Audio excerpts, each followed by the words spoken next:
نام خدا و عرض سلام خدمت دانشجویان عزیز. امروز جلسه 22 از کلاس درس شیمی عالیه و قراره در مورد اسیدهای کربوکسیلیک و مشتقات اسیدها صحبت بکنیم و بحث ما در مورد واکنش‌های افزایشی حذفی هسته‌دوستی و یا به عبارت واکنش جایگزینی هسته‌دوستی آسید. حتی جلسه 22 که عرض کردم به دلیل اینکه جلسه قبل ساعت قبل با گروه خاک که کلاس داشتم عنوان جلسه 21 ضبط شد. در مورد آلدهیدها ها که اونها صحبت کردیم، ادامه بحث جلسه قبل، یعنی جلسه قبل اگر به یاد داشته باشید در مورد آلدهیدها ها که اونها صحبت کردیم، در مورد گروه کربونیل و در مورد نحوه واکنش باند کربونیل صحبت کردیم و واکنشی که انجام میدن.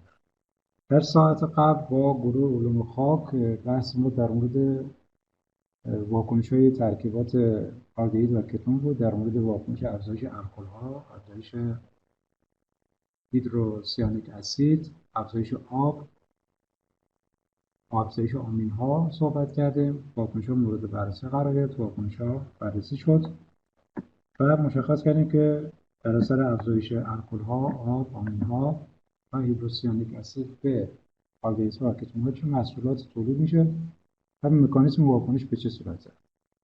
کلاس ساعت قبل ضبط شده و به صورت صبح داخل سایت قرار میگیره. شما از هم کلاسی که ضبط شده استفاده بکنید و کلاس ساعت قبل دیگه تکرار نمیشه. هدفم اینه که امروز کلاس تمام بشه، کلاس شیمیایی. انشالله از امروز به بعد که کلاس تمام شد فرصت بیشتری داشته باشین که مطالبی که به صورت تدریس شده مطالعه بکنید و دوره بکنید و در امتحان آخر ترم که 12 تیر ماه هست ساعت 8:30 آمادگی بیشتری داشته باشید، با آمادگی کامل سر جلسه باشید.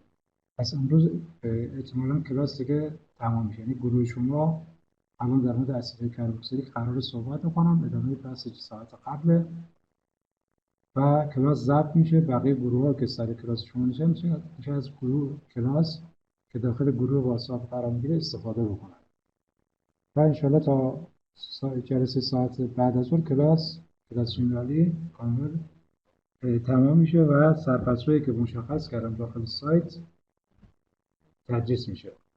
یعنی کل فصل‌هایی که مشخص کردم 1 تا 10 از کتاب تک جلدی غیر از فصل ترکیبات آروماتیک که دیگه فرصت نکردیم و جز امتحان دیگه قطعا نیست. خب امروز قراره در مورد اسیدهای کربوکسیلیک و مشتقات اسیدهای کربوکسیلیک صحبت بکنیم و در مورد واکنش جایگزینی هسته‌دوستی آسیل. عبارت آسیل که اضافه کردیم منظور ما اینه که هدف اینه که از واکنش جایگزینی هسته‌دوستی SM1 و SM2 واکنش جدا بشه. اینجا واکنشی که صورت میگیره مکانیزمش فرق داره. اینجا هم نوشتیم واکنشی که صورت میگیره یک جور واکنش عملاً افزایشی حذفی میشه، یعنی ابتدا افزایش صورت میگیره بعد حذف که نتیجه کلی میشه واکنش جایگزینی. خب اولین بحثی که داریم در اینجا در مورد معرفی ترکیبات اسیدهای کربوکسیلیک و مشتقات اسید کربوکسیلیک. خب اسید کربوکسیلیک ما به ترکیباتی میگیم که به صورت دارای گروه عاملی CO2H هستند. یعنی در اسیدهای کربوکسیلیک گروه عاملی CO2H وجود داره، یعنی به عبارتی به باند کربونیل گروه OH وصل، یعنی در اسیدهای کربوکسیلیک. و فرمول کلی اسیدهای کربوکسیلیک به صورت RCO2H هست یا RCOOH. خب مشتقات اسیدهای کربوکسیلیک منظور ما ترکیباتی است که به گروه آسیل هم گروه آبی رنگی است که نامیده شده با فرمول RCO. خب در اسیدهای کربوکسیلیک به گروه آسیل اتم هالوژن به اصطلاح OH وصل در خود اسید کربوکسیلیک، ولی در به اصطلاح ترکیبات دیگر اتم گروه OH گروه هیدروکسیل با گروه های دیگر جابجا شده. مثلا فرض در اسیدهالیت‌ها یا آسیدهالیت‌ها به جای OH در اسیدهای کربوکسیلیک به باند کربنی یک هالوژن وصله، حالا کلور، بروم یا یود. یا در فرض ترکیبات انهیدریت اسید در ترکیبات به باند آسیل، گروه استری وصله، یعنی گروه آر پریم سی او. یا در ترکیبات استر به باند آسیل، گروه اتری وصله با فرمول آر سی او و آر پریم. در ترکیبات آمید به اصطلاح باند آسیل، گروه های مثل NH2 NHR و NR2 یا NR پریم وصله. خب آقای امیری و آقای جانی در مورد امتحان عرض کردم. امتحان به احتمال زیاد توی سیستم LMS امتحان میگیرم، یعنی سوالات اونجا طراحی میشه طبق برنامه دانشگاه. سوالات داخل سایت قرار میدن. ساعت 8:30 صبح روز 12 شما دسترسی به سوالات داریم، میشه هم ساعت 8:30 تا 10:30 فرصت داریم.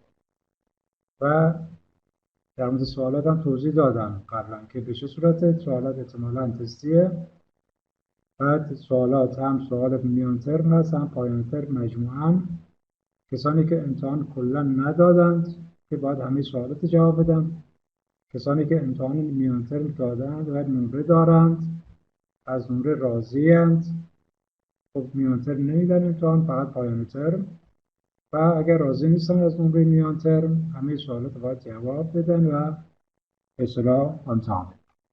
خب پس در مورد ترکیبات اسیدهای کربوکسیلی و مشتقات، اگر به جای گروه هیدروکسیل گروه‌های مختلف مثل هالوژن‌ها، گروه به اصطلاح کربوکسیلات، گروه اتیلی، آمین قرار بگیره، گروه‌های آمیدی مختلف که مشتق اسیدهای کربوکسیلیک هستن چه میشه؟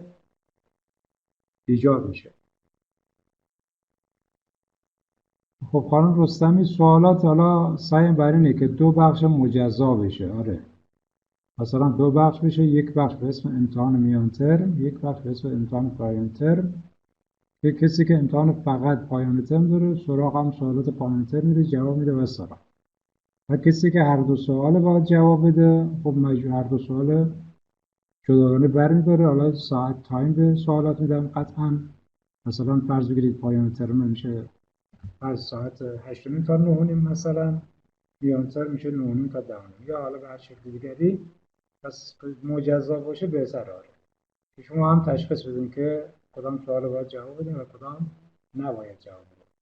پس مشتقات اسیدهای کربوکسیلیک منظور ما ترکیبات آسیل هالید، انهیدرید، استر، نیتریل و آمید است که قرار مورد بررسی قرار بدیم، ببینیم داره چه خواصی هستن و به چه صورت.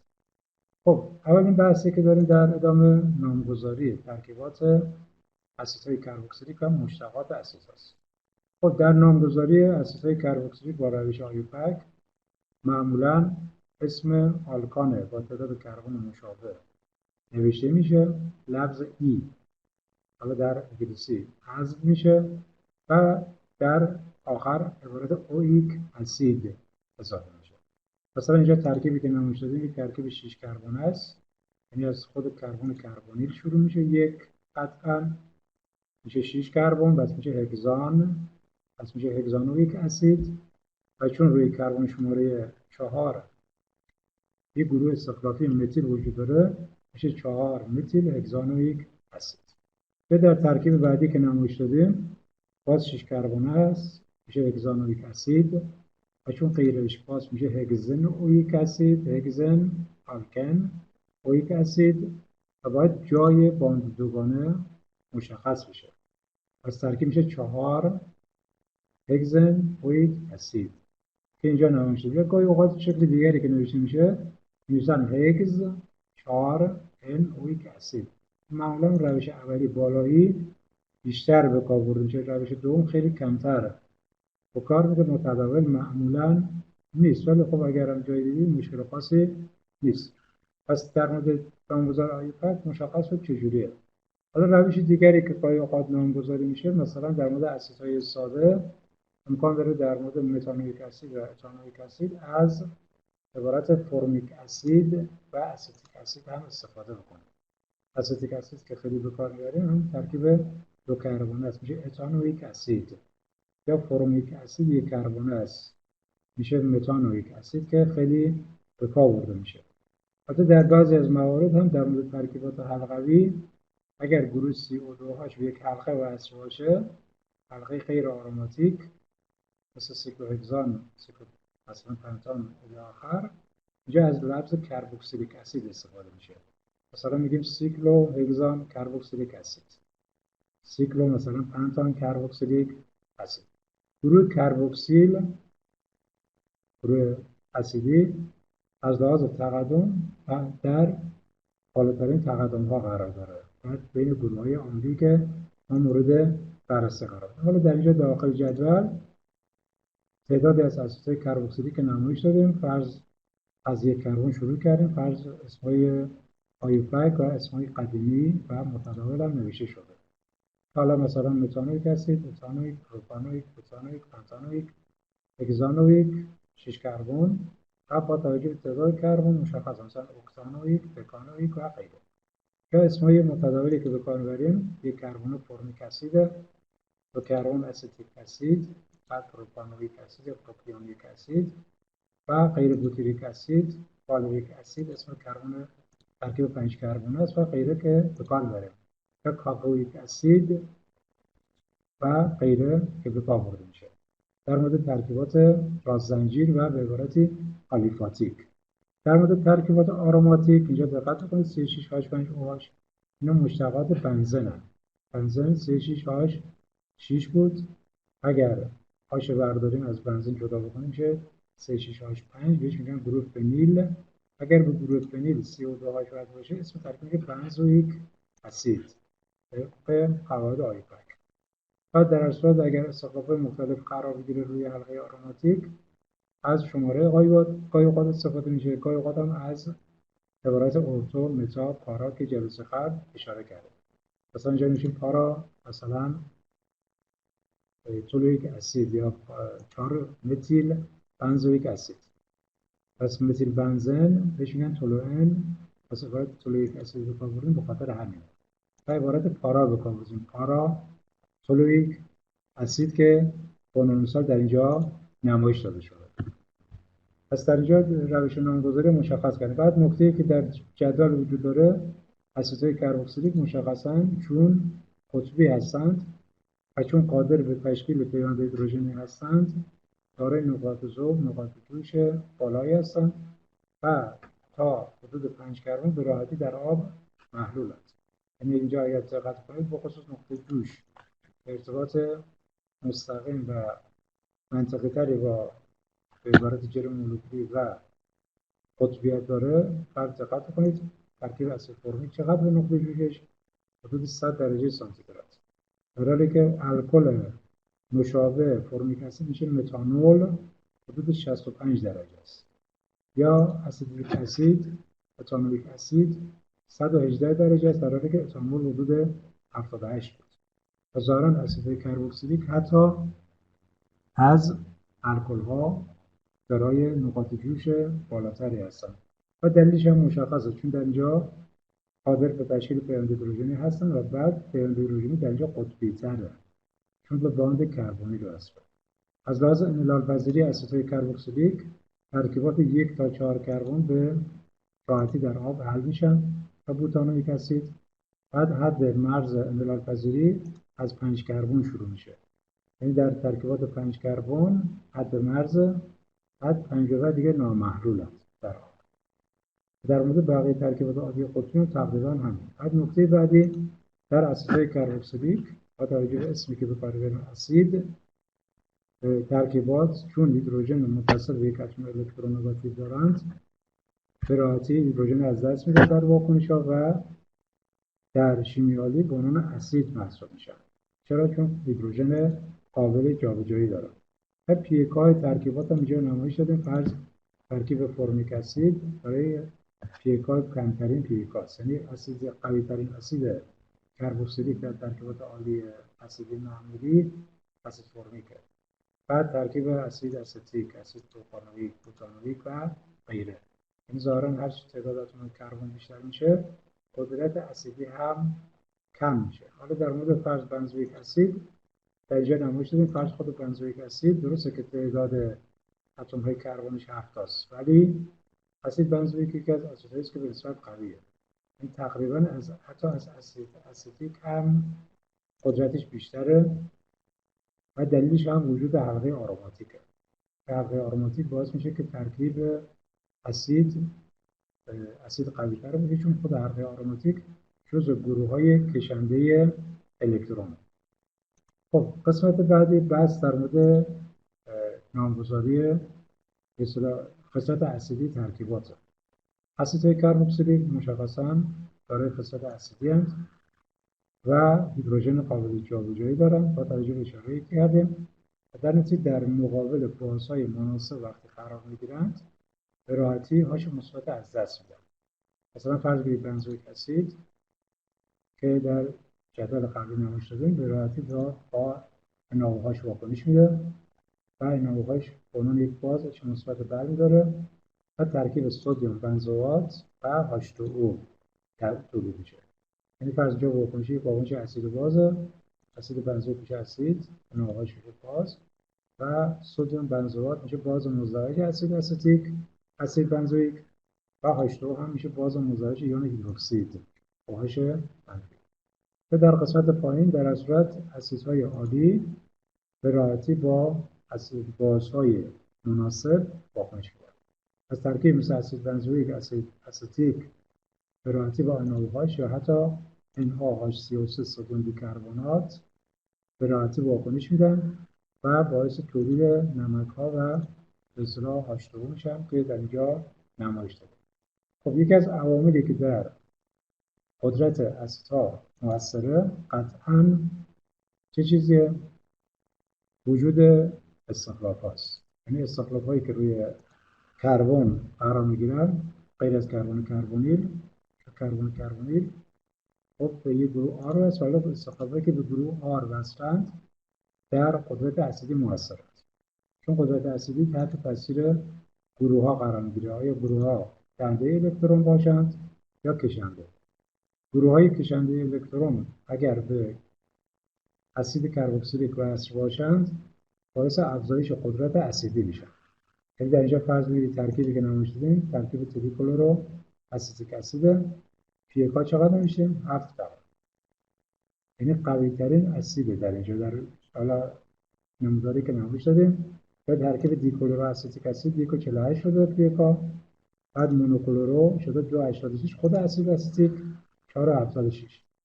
یعنی در مقایسه با اسید استیک اگر معیار در نظر بگیریم هرچه اتم های کشنده الکترون، گیرنده الکترون، الکترونوگاتیو بیشتری به کربن وصل باشه اسید قوی تره.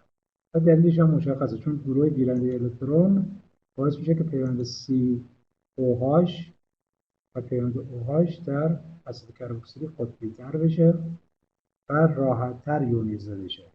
چون ما به اسیدی میگیم اسید قوی که راحت چه مثبت از دست بده. پس اسیدها قدرت اسیدی اسید کربوکسیلیک تحت تاثیر استخلاف‌ها قرار میگیره. استخلاف‌های دنده الکترون باعث تضعیف قدرت اسید میشن. استخلاف‌های گیرنده الکترون باعث افزایش قدرت اسیدی میشن. که در اینجا حالا به مثال یک نمونه مثال زدیم. اینجا البته گیرندگی الکترون توسط اثر القایی اعمال شده که حالا در اینجا وجود داره. خب در قسمت بعد در مورد ترکیبات دی کربوکسیلیک اسید به اصطلاح نامگذاری ترکیبات قرار صحبت بکنیم. در مورد ترکیباتی که دو گروه عاملی اسیدی دارن به ترکیبات میگیم دی کربوکسیلیک اسید. بعد نامگذاری ترکیبات به چه صورته؟ خب مشخصاً اسم آلکان با تعداد کربن مشابه نوشته میشه و لفظ آلکان دیویک اسید به کار میبره. مثلا اتان، پروپان، بوتان و غیره دیویک اسید. مثلا فرض کنید اینجا دو کربونه میشه چه؟ میشه اتان دیویک اسید. که اسم متداولی که به کار میبریم خیلی به کار برده میشه اکسالیک اسیده. که ترکیب بعدی سه کربونه پروپان دیویک اسید. به اسم مالونیک اسید معروفه. یا 4 کربونه میشه بوتان بیویک اسید یا سوکسینیک اسید و غیره. و در مورد مثلا مشتقات اسید بنزوئیک اسم دارن، مثلا ترکیب 1 و 2 از بنزن کربوکسیلیک اسید یا دیکربوکسیلیک اسید میشه ترکیب ایزوفتالیک اسید، یا 1 و 3 مثلا تریفتالیک اسید و غیره، اسمایی که به کار میبریم. مثلا اسامی است که به کار میبریم، یا لفظ دیکربوکسیلیک اسید، مثلا اینجا میگیم بنزن 1 و 2 دیکربوکسیلیک اسید، یا بنزن 1 و 3 دیکربوکسیلیک اسید، یا بنزن 1 و 4. البته 1 و 2 1 و 3 اسم دارن. ایزوفتالیک اسید، تریفتالیک اسید که خیلی به کار برده میشن. خب در مورد استرها ببینید طریقه نامگذاری به چه صورته. در استرها معمولا ابتدا باید اسم بخش اتری نوشته بشه، قسمتی که قرمز نمایش دادیم، بعد بخش اسید، بعد لفظ اویک اسید عوض میشه او آت. مثلا در اینجا ترکیبی که داریم مثلا چه ترکیبیه؟ اسید استیکه. بعد اسم ترکیب چه نوشتیم؟ مثلا میگیم اتیل، قسمتی که قرمز رنگه او وصفه، او ساده میشه اتیل استات یا اتیل اتانوات، چون اتانویک اسید بود.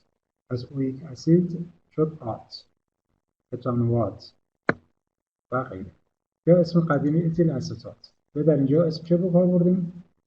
قسمتی که قرمز رنگه به اکسیژن وصل بخش اتری میشه گروه ترسیوبوتیل. بعد بخشی که آبی رنگه چند کربن داره؟ 1 2 3، یعنی پروپانویک اسید بوده، همیشه پروپانوات. یا بعدی اسمی که به کار بردیم نوشتیم که وینیل استات یا وینیل اتانوات یا اتنیل اتانوات. وینیل قبلا جلسه قبلا تذکر دادم، منظور ما به گروهی گفته میشه وینیل یا گروه وینیلی که کربن باند دوگانه آزاده. یعنی شما اینجا قسمتی که قرمز رنگه فرض بگیرید ایران به کربن اکسیژن بشکنید، بخشی که جدا میشه بهش میگن گروه وینیل.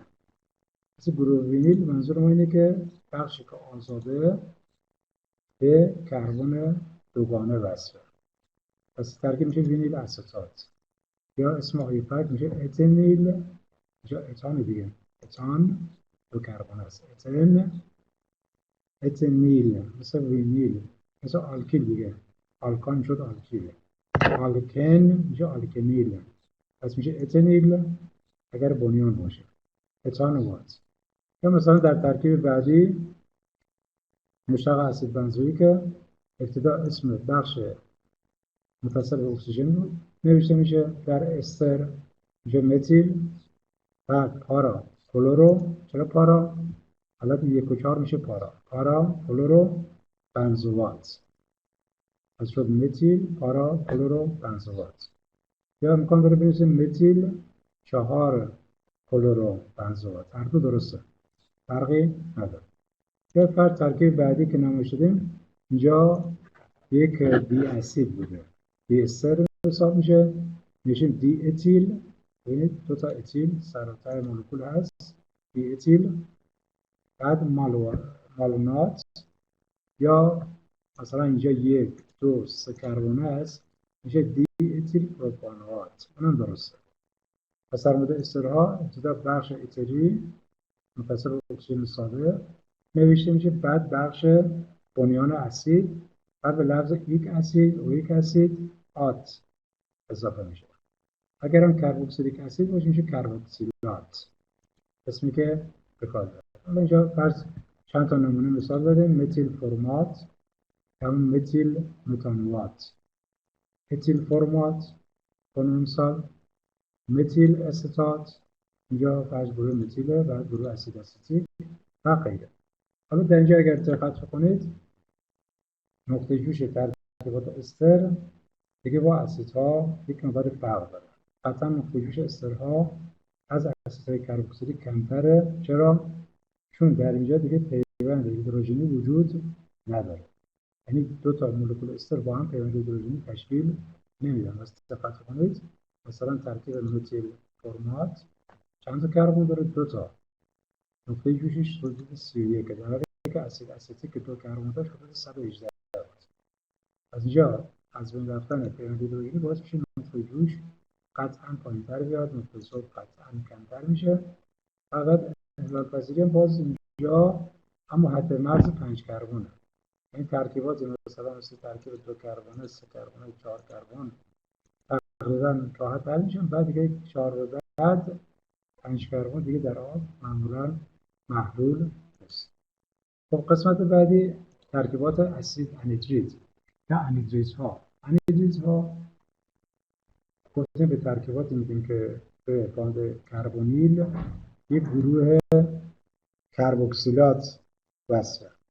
مثلا در اینجا اسم چجوری نوشتیم؟ اگر اسم گذاری بکنیم ترکیب اسید اصلیش اسید استیک بوده، پس میگیم استیک انیدرید یا به عبارت اتانویک انیدرید. یا ترکیب بعدی مثلا اسم سوکسینیک انیدرید رو کار بردیم، از سوکسینیک اسید مشتق شده. این سوکسینیک اسید رو یاد داشته باشیم 4 کربونه بود، باز بعد هم بسته شده تا اجزای مولکول به هم وصل شدن، بهش میگن سوکسینیک انیدرید. یا ترکیب فتالیک اسید که داخل جدول قبلی نامش دادیم شد فتالیک انیدرید. یا ترکیب مالیک اسید شده مالیک انیدرید. عبارتی که کار داره. قسمت آخر بعدی اسید هالیدها هستن. در اسید هالیدها، اسید کلوریدها رو اینجا نوشته دادیم. مشخصا در اسم گذاری اسم بنیان اسید نوشته میشه، بعد یک لفظ ایل به اضافه میشه، مثلا آرگان مشابه. مثلا اینجا دقت کنید اتانوئیل یا استیک اسید میشه استیل، پس اینجا شده استیک کلورید یا اتانوئیل کلورید. درسته؟ و در ترکیب بعدی مثلا نوشیم که پروپانوئیل کلورید یا در اسمی که به کار میبریم همینه پروپانوئیل کلورید. و ترکیب بعدی از بنزوئیک اسید مشتق شده، بنزوئیک میشه اویل میشه بنزوئیل کلورید، بنزوئیل برونید و غیره که به کار میبریم. قسمت بعدی در مورد آمید هاست. آمید به چه ترکیباتی گفتیم؟ به ترکیباتی که به باند کربونیل گروه NH2 NHR یا NR2 وصله، یعنی یک گروه آمینی وصله. مثلا این ترکیب از اسید استیک مشتق شده میشه اسید امید، از اسم اسید ریشه اسم آلکان اتان، ببینید اتان چه 2 کربن دیگه میشه اتان، پس میشه اتان امید که از اسید استیک در نظر بگیریم اسید امید. اگر به نیتروژن امید گروه های آلکیل وصل باشه اینجا باید اسم گروه آلکیل رو بنویسیم. اگر 2 تا گروه مشابه باشه خب میشه مثلا دی متیل اتیل و غیره. ولی اگر گروه ها مختلف باشه تقدم حروف الفبایی باید دقت کنیم. مثلا اینجا نوشیم N و N دی متیل، پس اینو باید بنویسیم. چرا؟ چون فرض اینه که متیل کجا وصله؟ امکان داره اینجا وصل باشه، مثلا به CH3. اونون مثال فرض. پس اینجا میشه N و N یا N و N دی متیل اسید امید یا N و N دی متیل اتانامید، هر دو درسته. و ترکیب بعدی N اتیل استامید یا N اتیل اتانامید. یا ترکیب بعدی که اینجا نمایش دادیم دقت کنید 2 تا گروه مختلف نیتروژن وصله. بعد اینجا تقدم حروف الفبایی در نظر بگیریم. این نوشیم N فنیل، N پروپیل، بعد استامید یا اتانامید، هر دو درسته. یا مورد بعدی از اسید بنزوئیک مشتق شده، بنزن میشه بنز امید، از لفظ بنزن آخرش حذف شده بنز امید، عبارتی که خیلی به کار میبریم. و قسمت بعدی بحث در مورد همین ترکیبات امیده. هم پیوندی که الان در اینجا نمایش دادیم، امیدها چون قادر به تشکیل پیوند هیدروژنی هستن، به خصوص امیدهایی که برای هیدروژن متصل به نیتروژن‌اند، نقاط جوش و ذوب خیلی بالایی دارن. همین پیوندی که اینجا نمایش دادیم به عنوان پیوند هیدروژنی بین امیدها یکی از پیوندهای خیلی مهم در پروتئین‌ها و پپتیدهاست که در به اصطلاح سیستم‌های حیاتی تشکیل میشه پیوندها و عامل خیلی مهمی در تشکیل پیوندها و ساخت مولکول‌های حیاتی در موجودات زنده. قسمت آخر نیتریل ها هستند که در نیتریل ها طریق نامگذاری به چه صورت شما اسم آلکان به تعداد کربن برابر رو بنویسید و در انتهایش اسم نیتریل عبارت نیتریل اضافه بکنید. مثلا در اینجا ترکیب ما 2 کربن است میشه اتان، پس نوشیم اتان نیتریل یا استون نیتریل از اسید استیک مشتق شده فرض.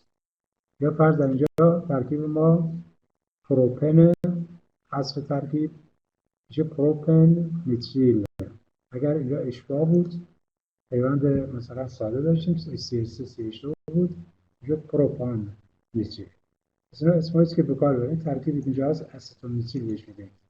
در استون نیتریل یکی از ترکیباتی که به عنوان حلال در واکنش‌ها خیلی به کار برده میشه. این ترکیب آکسید نیتریل یکی از ترکیبات خیلی مهمه در تولید مواد به اصطلاح شیمیایی پلیمرها به خصوص. یعنی در تولید خیلی از مثلا مواد پلیمری از ترکیب آکسید نیتریل خیلی استفاده میشه که در اینجا نمایش داده. از طریقه نامگذاری ترکیبات یاد گرفتیم که طریقه نامگذاری به چه صورته. حالا قسمت بعدی بحث ما در مورد روش‌های تهیه اسیدهای کربوکسیلیک. خیلی از روش‌هایی که اینجا وجود داره قبلا به شکلی مورد بررسی قرار دادیم. ببینید چه روش‌هایی وجود داره که مورد بررسی قرار داده. مورد یک اکسایش یا اکسیداسیون آلکن‌ها. اینجا میشه آلکان اشتباه است. پس مورد یک اکسایش یا اکسیداسیون آلکن‌ها. یکی از واکنش‌هایی که جلسات قبل بررسی کردیم اکسایش آلکن‌ها بود و واکنش گسست اکسایشی. گفتیم که آلکن‌ها در حضور پتاسیم پرمنگنات و باز و در دمای بالا اکسید میشن و پیوند دوگانه شکسته میشه. واکنش به اسم گسست اکسایشی معروفه. که چه اتفاقی میفته اگر آلکن دارای هیدروژن وینیلی باشه؟ ببینید گفتم که هیدروژن وینیلی یعنی هیدروژن متصل به کربن باند دوگانه و شرط این که اسید کربوکسیلیک تشکیل میشه وجود هیدروژن وینیلی. اینجا هیدروژن وینیلی، اینا هیدروژن وینیلی. چه اتفاقی افتاده؟ مولکول شده 2 قطعه R CO2H به اضافه آرکوریم CO2H. یا واکنشگر دیگری که به کار میبریم اوزون و بعد پتاسیم و بعد هیدروژن پروکسید اکسیژن. این دقت بکنید قبلا اوزون به کار بردیم در چه شرایطی؟ اوزون اگر اوزون به کار ببریم بعد مرحله 2 از روی و اسید اسیدیک استفاده بکنیم ترکیب میشه آلدهید و یا کتون. این دقت کنید.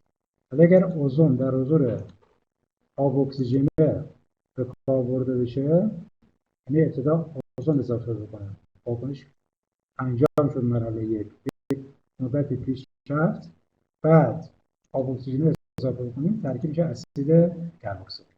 باز در چه صورتی؟ در صورتی که ترکیب آلکن داره هیدروژن وینیلی باشه. واکنش بعدی واکنش اکسایش آلدهیدها و الکل‌های نوع 1. آلدهیدها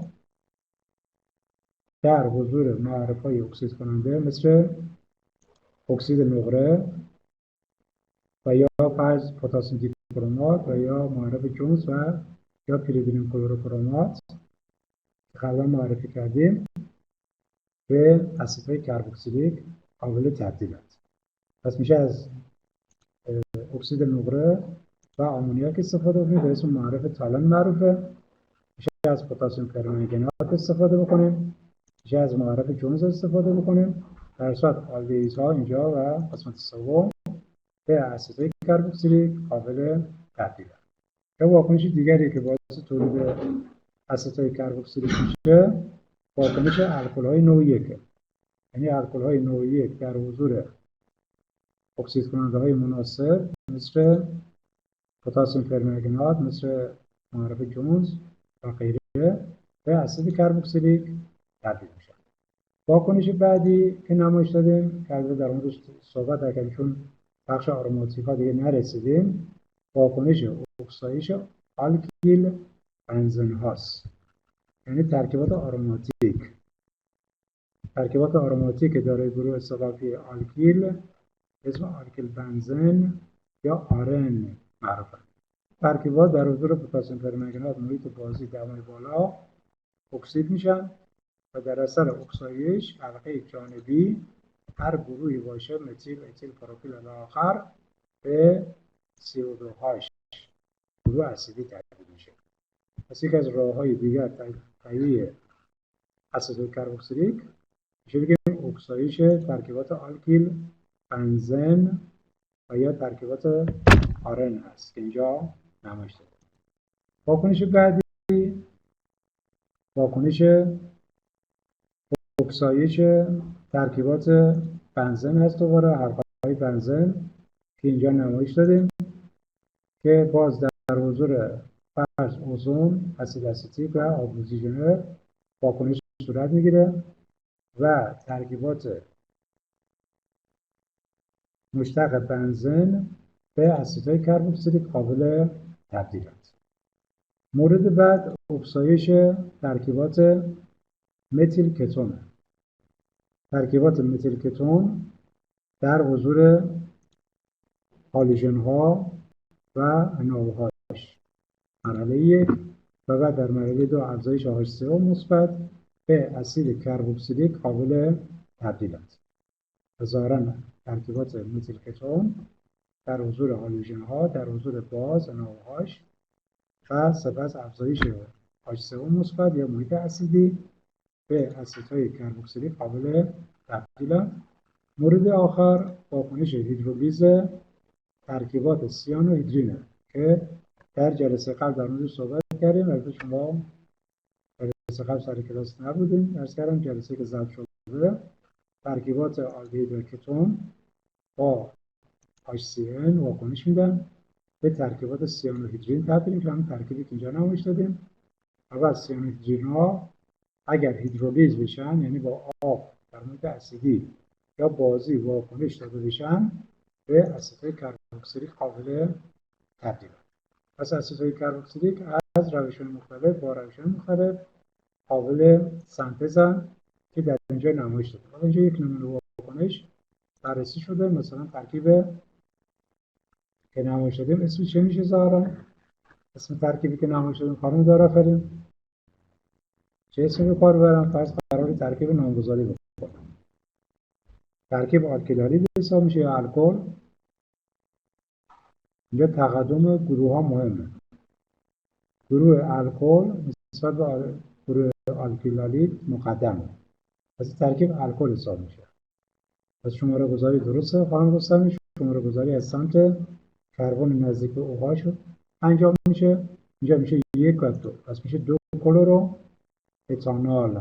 ببخشید اتانول. پس میشه 2 کلورو اتانول. درسته؟ اسم ترکیب. خب به اضافه NaCN سدیم سیانید بعد HCN هم اضافه میشه. ترکیب هالوهیدرین اضافه تولید شده. چه اتفاق افتاده اینجا؟ مرحله 1 واکنش جایگزینی اسید صورت گرفته.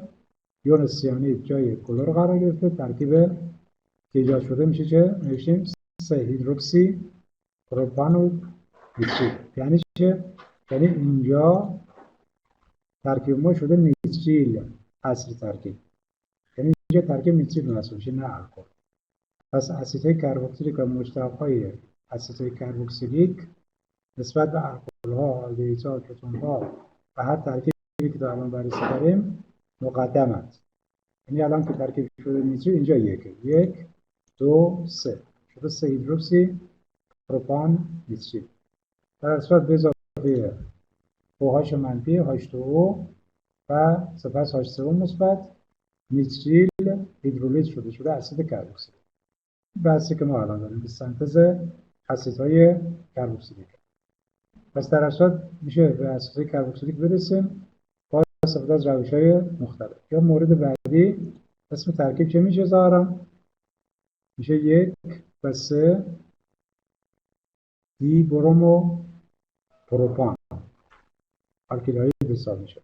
به اضافه NaCN قطعا 2 مول حتما واکنش جایگزین نوکلئوفیلی صورت میگیره، هم روی کربن 1 هم روی کربن 3 و ترکیبی که به دست میاد میشه ترکیب دی سیانونیتریل میشه.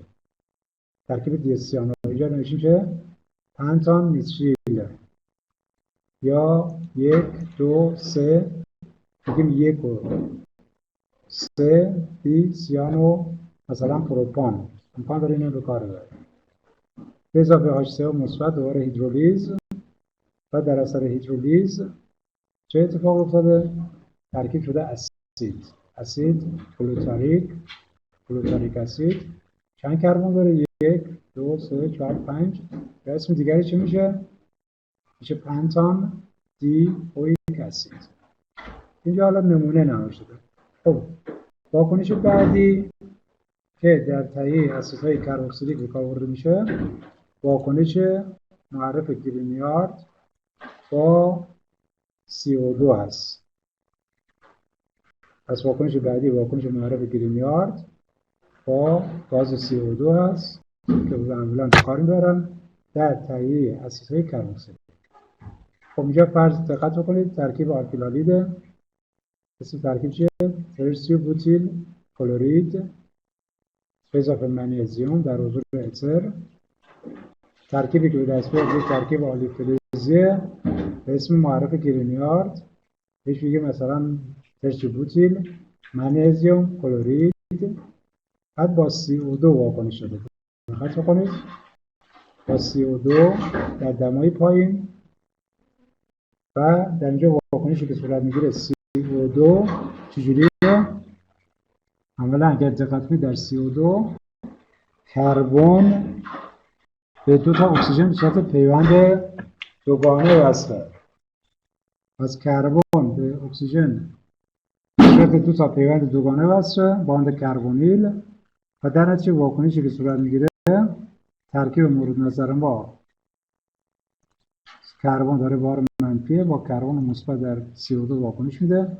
ابتدا نمک اسید به دست میاد، بعد با H3O مثبت به کار ببریم به اسید کربوکسیلیک تبدیل میشه. که اینجا حالا چند تا نمونه نمایش شده. فرض ترکیب بوتیل کلورید یا بوتیل کلورید به اضافه بر ترکیب بوتیل منیزیم کلورید شده معرف گرینیارد.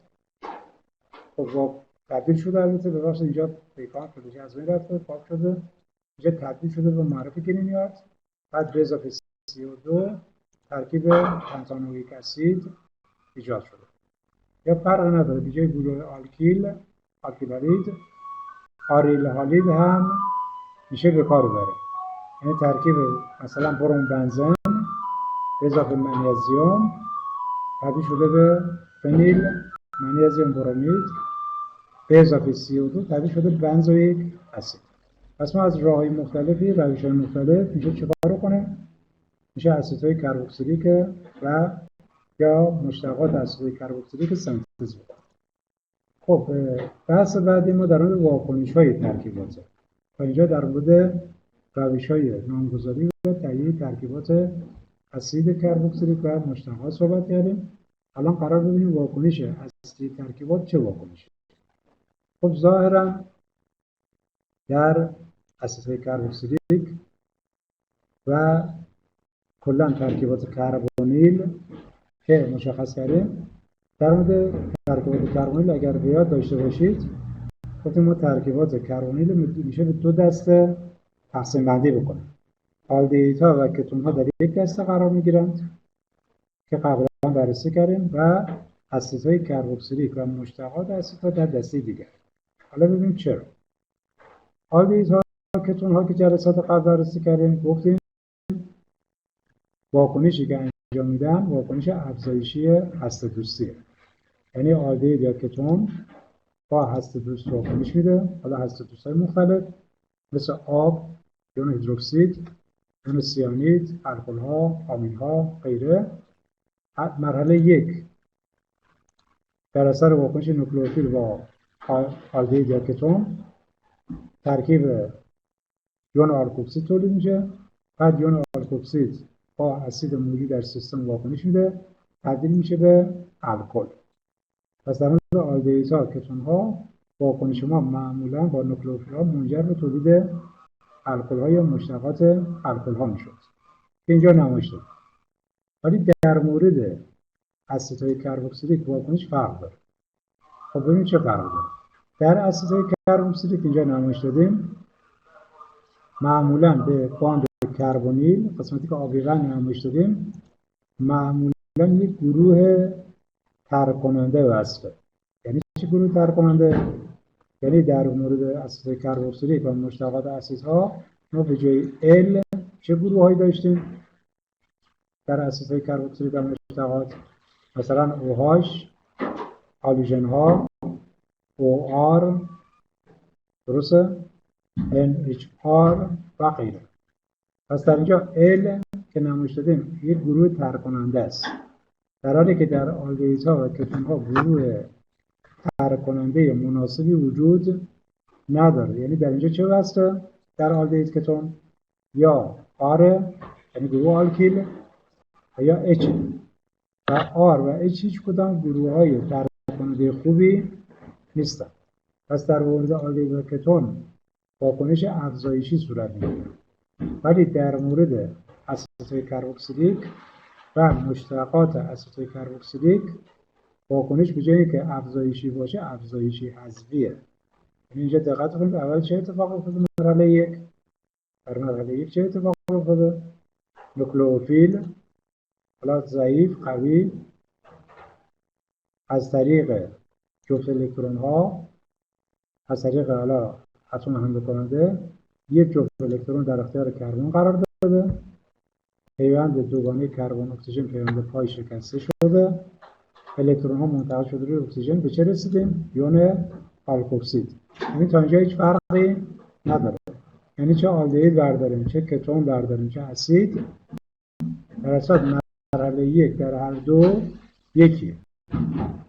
پس در اصل باند کربونیل اولین واکنشی که انجام میده مرحله یک واکنش افزایشی با هسته دوست، اینجا افزایشه، درسته؟ خب بعد مرحله دو مهم میشه. در مورد آلدهیدها کتون‌ها مرحله دو یون آلکوکسیدی که تولید شده حد واسط با اسیدی که در سیستم وجود داره واکنش میده و به الکل خنثی تبدیل میشه. ولی در مورد اسیدهای کربوکسیلیک قضیه فرق داره. اینجا او منفی یون آلکوکسید با اسید موجود در سیستم واکنش نمیده. چه واکنشی انجام میده؟ مجدد پیوند دوگانه تشکیل میشه بین کربن و اکسیژن و گروهی که گروه ترک کننده مناسبیه از سیستم جدا میشه. یعنی یک جور واکنش جایگزینی داخل مولکولی صورت میگیره. پس در اینجا پیوند دوگانه مجدد تشکیل میشه و گروه ترک کننده حالا L یا LH بار مثبت جدا میشه و به چه رسیدیم دوباره؟ به ترکیب کربونی. پس ظاهرا در مورد اسیدهای کربوکسیلیک و مشتق اسیدهای کربوکسیلیک اتفاقی که میفته ترکیب وقتی واکنش میده گروه ترک کننده که با صورت ال نمایش دادیم و یک گروه جدید نوکلئوفیل جابجا میشه. پس واکنش جایگزینیه. پس اینجا بهش میگیم واکنش جایگزینی هسته دوستی. و به خاطر اینکه با جایگزینی هسته دوستی SN1 و SN2 اشتباه نگیریم میگیم جایگزینی هسته دوستی آسیل. چرا؟ اینجا اگر دقت کنید چه اتفاقی افتاده؟ اولا روی گروه آسیل باند آسیل صورت گرفته، دوما اینجا واکنش از نوع افزایش حذف، یعنی اول افزایش صورت میگیره بعد حذف صورت میگیره و نتیجه افزایش حذف اینجا نوشیم افزایش حذف میشه چه؟ جایگزینی. پس در مورد آلدهیدها کتون‌ها واکنشی که صورت میگیره با نوکلئوفیل ها اسید دوستا افزایشیه معمولا، ولی در مورد اسیدهای کربوکسیلیک و مشتقات اسیدهای کربوکسیلیک واکنش افزایشی حذفیه که بهش میگیم جایگزینی نوکلئوفیلی آسید یا جایگزینی اسید دوستی آسید که در اینجا نمایش داده. پس در مورد واکنش ها یک مقداری روند واکنش مکانیسم واکنش فرق داره. حالا در اینجا فرض یک نمونه نمایش دادیم، مثلا یک ترکیب آسیلولید به عنوان مثال دارای هالوژن متصل به گروه آسیل. هالوژن ها اگر بیاد داشته باشید گروه های ترک کننده خیلی خوبی هستن، راحت جدا میشن. پس اینجا فرض آب که اضافه کردیم، حالا یا الکل اضافه بکنیم، اکسیژن مستقیم وصل میشه به کربونیل. قطعا ابتدا یک حد واسط به دست میاد. حالا حد واسطی که به دست میاد یک یون اکسونیومه یا یون آلکوکسید بگیم. بعد یون آلکوکسید دوباره پیوند دوگانه کربن اکسیژن تشکیل میده. بعد گروهی که گروه ترک‌کننده مناسبه جدا میشه. اینجا فرض Cl جدا شده و واکنش هم برگشت پذیره، یعنی امکان داره پیوند دوگانه دوباره تشکیل بشه، آب H2 جدا بشه برگرده به ماده اولیه، یا امکان داره هالوژن جدا بشه. اینجا بستگی به شرایط واکنش داره. در صورت اینجا هالوژن جدا شده، به چه رسیدیم؟ به یک مثلا مشتق اسید پروتوندار. بعد مشتق اسید پروتوندار یا اسید پروتوندار با آب در سیستم واکنش میده، آش مثبت از دست میده، به اسید کربوکسیلیک تبدیل میشه. پس نتیجه کلی چه شد؟ ظاهرا جایگزینی هالوژن مثلا در اینجا مثال زدیم با یون هیدروکسید. پس واکنش کلا میشه چه؟ واکنش جایگزینی اسید دوستی آسیل. خب در حالی که در آلدهیدها آلکتون ها اگر بیاد داشته باشید اینجا واکنش جایگزینی صورت نمیگیره. یعنی اگر مرحله یک یون آلکوکسید تولید بشه، یون آلکوکسید اگر قرار باشه مثلا پیوند اکسیژن کربن دوباره تشکیل بشه، در اینجا گروه ترک‌کننده خوبی در آلدهیدها یا کتون ها وجود نداره. یعنی H منفی و R منفی کلا بازهای بسیار قوی هستن اگر بیاد داشته باشید. چرا میگه باز قویه؟ چون H منفی میشه باز مزدوج کدام اسید؟ میشه H2 که H2 پی کاش حدود 42 یا 3 بود. یا R منفی میشه که باز مزدوج آلکان، در حالی که آلکان ها پی کاش چقدر بود اسیدی؟ 50. پس وقتی یک بازی یک اسیدی ضعیفه، باز مزدوجش میشه قوی و بازهای مزدوج قوی گروه های ترک‌کننده خوبی نیستن. پس آلدهیدها و کتون‌ها واکنش جایگزینی اسید آسیل انجام نمیدن، فقط واکنش در اینجا افزایشی اسید دوستی صورت میگیره. خب در قسمت بعد چیکار کردیم؟ ترکیبات اسیدهای کربوکسیلیک و مشتقات اسید از لحاظ فعالیت شیمیایی با هم مقایسه کردیم. ببینیم کدام مشتق اسید کربوکسیلیک در واکنش جایگزینی اسید دوستی آسیل واکنش پذیرتره. مثلا اینجا ترتیب واکنش پذیری نمایش دادیم. آسیلالیتا داره بیشترین فعالیت شیمیایی، یعنی سریعتر واکنش میدن، بعد انهیدریت‌ها، بعد استرها و بعد آمیدها. و خود اسید کربوکسیلیک اینجا قرار میگیرن بین انهیدریت‌ها و استرها. یعنی از انهیدریت‌ها فعالیت کمتری دارن خود اسید کربوکسیلیک و از استرها فعالیت بیشتری. خب ترتیبی که نمایش دادیم به چه دلیل مرتب شده؟ چرا برعکس نیست؟ از کجا تشخیص دادیم که آسیل هالیتا واکنش پذیرترند؟ اینجا واکنش پذیری به چه بستگی داره؟ در واکنشی که الان مورد بررسی قرار دادیم به قدرت الکترون دوستی ترکیب اسید کربوکسیلیک و مشتق اسید. درسته؟ یعنی هرچه کربن اینجا کربن کربونیل مثبت‌تر باشه یعنی چه؟ یعنی الکترون دوست قوی تره. هرچه الکترون دوست قوی تر باشه سریعتر هم واکنش میده. خب اینجا اگر کربن دقت کنید، به کربن اگر گروه های گیرنده الکترون مثل کلور، بروم، یود، اکسیژن وصل بشه، گروه گیرنده الکترون، کربن مثبت‌تر میشه. حالا گروه گیرنده الکترون، بعضی از گروه ها از لحاظ القایی گیرنده الکترون. القایی یعنی چه؟ اثر القایی توسط الکترونگاتیوی اتم های اعمال میشه. یعنی اتمی که الکترونگاتیو نسبت به کربن میشه گروه گیرنده الکترون، کشنده الکترون. پس در اینجا میشه بگیم که کلور، بروم یا یود باعث میشن که کربن مثبت‌تر میشه. چرا؟ چون بار الکترونی اینجا در پیوند CCl به سمت کلور کشیده میشه. پس کربن الکترون کمتری داره، بار مثبتش بیشتره، واکنش پذیری زیاد میشه. در اینجا هم همینه. در اینجا هم اکسیژن به کربن وصله. درسته؟ در اینجا هم اکسیژن وصله. دوتا چه فرقی با هم دارن؟ استر با انیدریت چه فرقی داره؟ در استر به او چه وصله؟ گروه آر. آر یعنی متیل، اتیل، پروپیل الی آخر. آر یک گروه دهنده الکترونه. ولی در انیدریت ها یک گروه آسیل دیگر وصله. خود گروه آسیل مجموعاً یک گروه کشنده الکترون. پس در اینجا اگر دقت کنید اکسیژن هر دو، ولی چون اکسیژن در اینجا به یک گروه آسیل وصله، در نتیجه گروه آسیل خود گروه باعث میشه که اکسیژن از لحاظ گیرندگی الکترون، کشندگی الکترون قوی‌تر بشه. در نتیجه بار مثبت اینجا بیشتر نسبت به استر.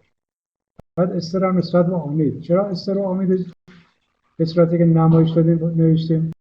چرا برعکس نوشتیم؟ امید اینجا نیست، استر قسمت آخر نیست. اینجا برمیگرده به چه آورتی؟ چه عاملی؟ برمیگرده به الکترونگاتیوی اتم ها.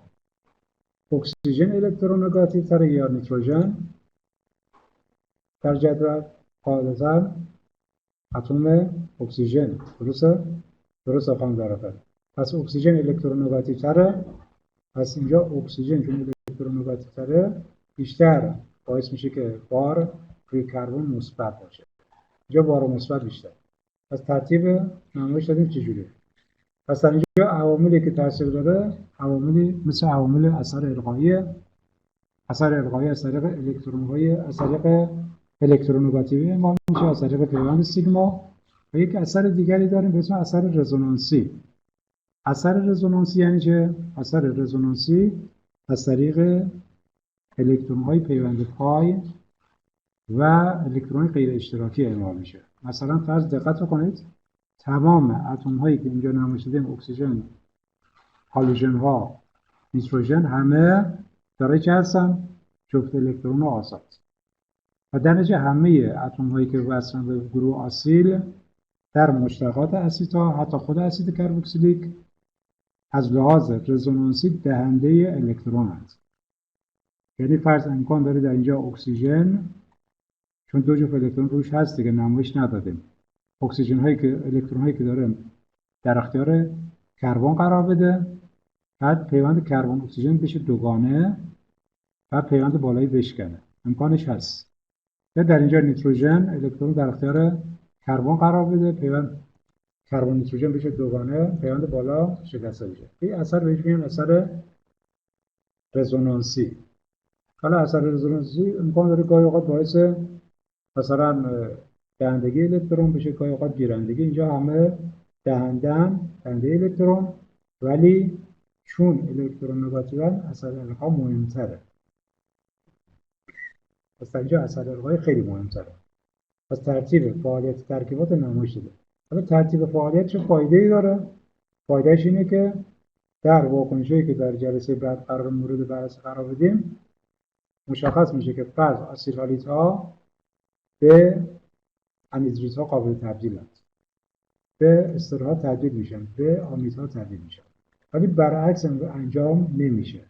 یعنی هیچ موقع یک آمید به صورت خود به خود در شرایط مطلوب به یک اسیدهالید تبدیل نمیشه. پس اینو دقت کنید، ترکیباتی که فعالیت شیمیایی بالاتری دارند فعالترند، به ترکیبات غیر فعال قابل تبدیلند خود به خود در واکنش ها معمولا، ولی برعکسش انجام پذیر نیست که اگر هم بشه به اجباره. تحت شرایط خاصی واکنش حتما یک واکنش گرماگیر و ناپایداره که اینجا مشخصه. حالا انشاءالله در جلسه بعد در مورد روش‌های تهیه ترکیبات و واکنش‌های ترکیبات قرار صحبت کنم. جلسه بعدم منظورم بعد از ساعت 2:30 که با گروه بعدی، گروه گیاپزشکی کلاس دارم. کلاس دوباره ضبط میشه، بعد کل کلاس‌ها داخل سایت قرار میدن. یعنی امروز عملا 3 کلاس مختلف، 3 بحث مختلف داشتیم. در مورد آلدهیدها ساعت قبل صحبت کردیم، البته بخش دوم آلدهیدها. الان در مورد اسیدهای کربوکسیلیک بخش 1 ساعت بعد هم در مورد بخش دوم اسیدهای کربوکسیلیک که کلا مطلبی که به اصطلاح در کتاب داریم تمام شده و مطالب کامل شد، غیر از فصل ترکیبات آروماتیک که عملا دیگه جزء امتحان ترکیبات آروماتیک نیست. خب اگر سوالی دارید تا اینجا بفرمایید، در مورد مطالبی که ارائه شد یا هر مطلب دیگری که دارید بفرمایید. خب سوال 4 نفر سر کلاسیم، کم کم خب داریم کم میشیم، خدا بد نده انشالله.